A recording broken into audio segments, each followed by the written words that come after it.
Hey, since I've got so many questions on my bread, I'll give a video demonstration of it.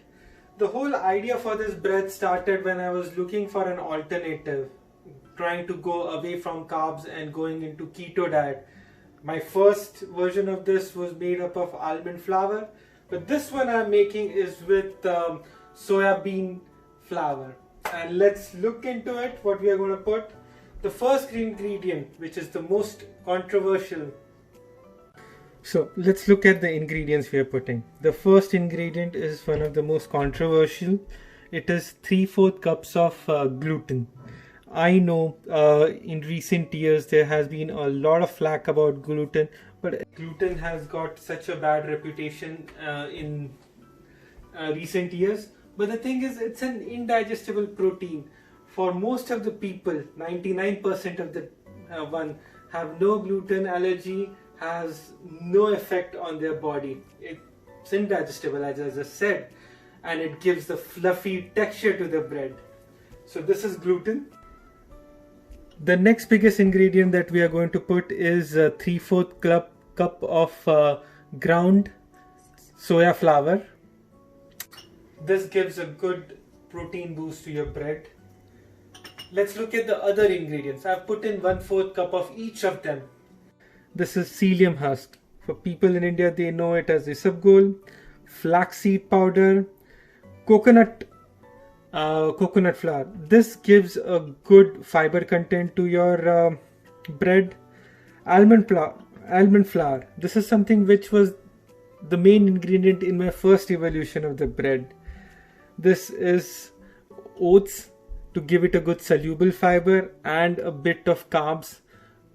Oats is one of the best carbs. I have replaced it with quinoa and it has worked very well. This is my instant yeast, which I have kept blooming for around 10 minutes in warm water with a bit of sugar in it. Water was around 1/4 cups. And this is salt and garlic powder. It won't give a different garlicky taste to your bread, but it will take the other smell of all the flours away and bring it together. Let's start with the first step. Mix all our dry ingredients together. I'm using a sifter. Sifter not only removes all the bigger particles from your flour, but also aerates your flour, hence making it easier to mix. As you guys can see, I'm using a stand mixer. If you don't have a stand mixer, you can use your hand to mix it. But mind you, since it's a bread and it has gluten, you will need around 10 minutes to mix it. So we have added our soya bean flour. We are adding our gluten, our psyllium husk, coconut flour, almond flour, oats 1/4. Since I didn't have grounded oats, I did grind it in my own mixer just right before this, and salt and garlic. This is 1 teaspoon of salt.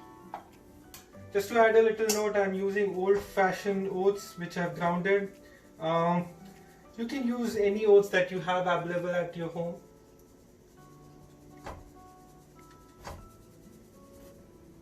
Now that we have mixed all our dry ingredients, we are going to mix our instant yeast and 1 cup of water. So that makes it 1 and 1/4 cup of water in together. We are going to mix it in stand mixer. I'm adding the yeast, and then I'm adding around 1 cup of water in the mixture. Now we are going to mix water and our dry ingredients together for just a couple of minutes, and then we are going to leave it to hydrate for 10 minutes. Now that it's been 10 minutes and your gluten has hydrated enough, we are going to put 1 egg. Egg gives it a good uniform texture. 3 teaspoons of fat. Right now I'm using olive oil. since we are making a very healthy bread. I have tried replacing it with butter and I've got very good results with that. I've tried coconut oil and same, it doesn't change the texture much. So we're putting 1 egg, 1 teaspoon of vinegar. Right now I'm using apple cider vinegar, but I have worked with plain white vinegar and rice vinegar. All of them can be interchanged. 1 egg, 3 teaspoons of oil, and apple cider vinegar. And I'm going to let it mix for a couple of minutes with the mixing hook, and then I'm going to change it to dough hook.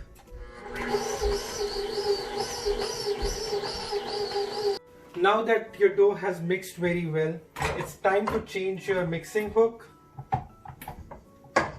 to a dough hook. Now this is the part where we definitely need a stand mixer. I have tried knitting it with my own hand and it takes 10 to 15 minutes of intense exercise. The day I do knit my bread with hand, those days I don't go for my workout.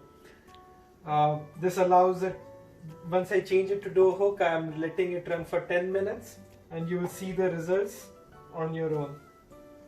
After the dough is well mixed, we are going to change to dough hook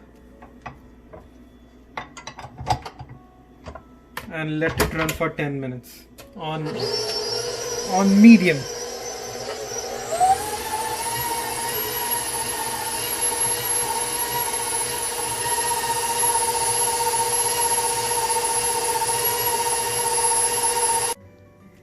Dough has been kneading for 10 minutes and you saw when we started it looked like a wet mess. But trust the machine, trust the process, dough comes back together.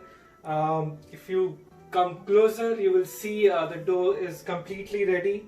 After 10 minutes of this, the dough is completely not sticking to the sides of the bowl.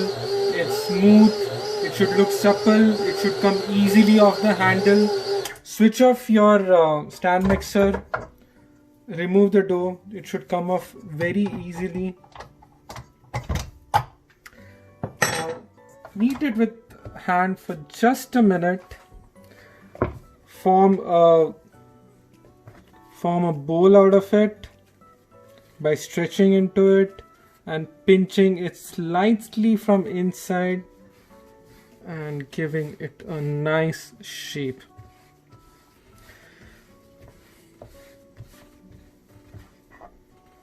Yep. Before putting back, slightly grease your vessel, not much, lightly. This is to ensure that dough doesn't stick to the vessel when it rises. Put your dough back in here. Lightly rotate it to make sure that it's greased all around. Put the side with the grease down. And now the next step is to cover it with either a paper towel or a cloth. Now that you have greased your dough, put a towel on top of it. Towel makes sure that the moisture of the dough is not lost. You don't form a skin on the top of it. So a normal whole wheat flour or all-purpose flour takes 40 to 45 minutes to 1 hour to rise it to table, but since we have such a dense ingredients in this, I have noticed it takes around 1.5 hours to rise to twice the size. So the idea is to keep your dough resting for next 1.5 hours till you go for a jog. Another healthy thing you can do with this, and that's what I'm going to do. Once we come back from a jog, this would have risen by 1.5 times and we'll follow the next steps. Okay, now after 5k and 50 push-ups later, aka 1 hour later, our dough has risen. I haven't checked it out yet. We can do it together. And I have greased my pan. And my wife has put some flowers over here. Now let's see the dough. Oh, it has doubled in size. Now, the first thing is we punch it. Because A, it's fun, B, it deflates it. Now, let's take our bowl out, roll it. When I was a new baker, I didn't understand the value of this step. But this is the step where it removes the excess bubbles, as you can see, forms up the dough. I have a very small surface to work with here right now. But I have to take the air out.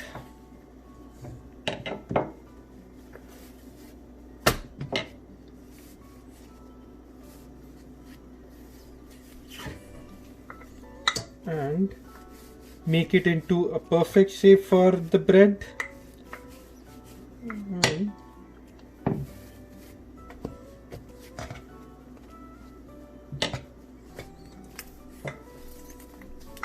As you can see, the bubbles are being popped. We are allowing the gluten network to develop and solidify.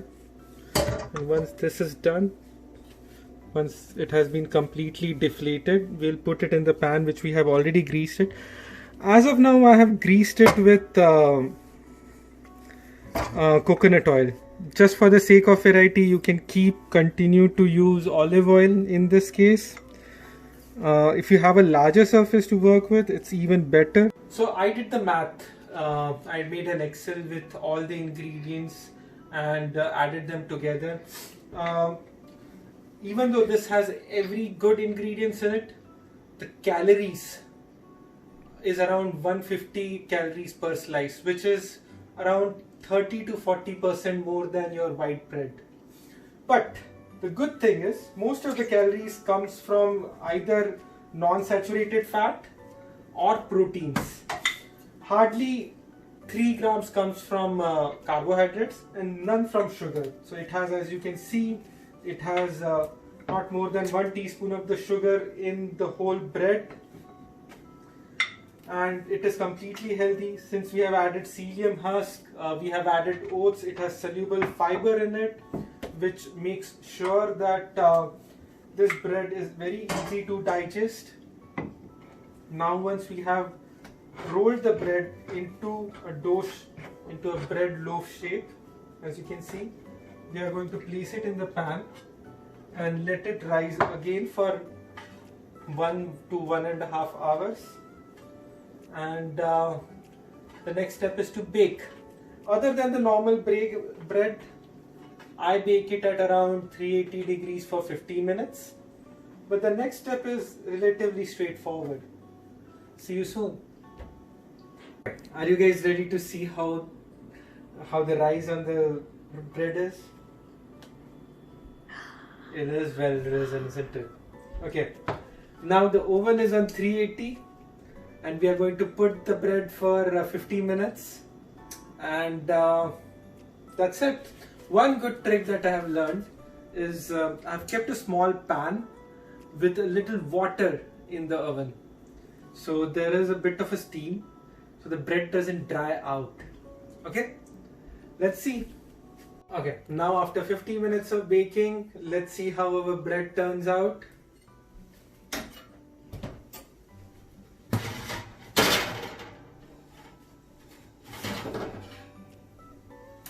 It's a bit overproofed, but we can work on it.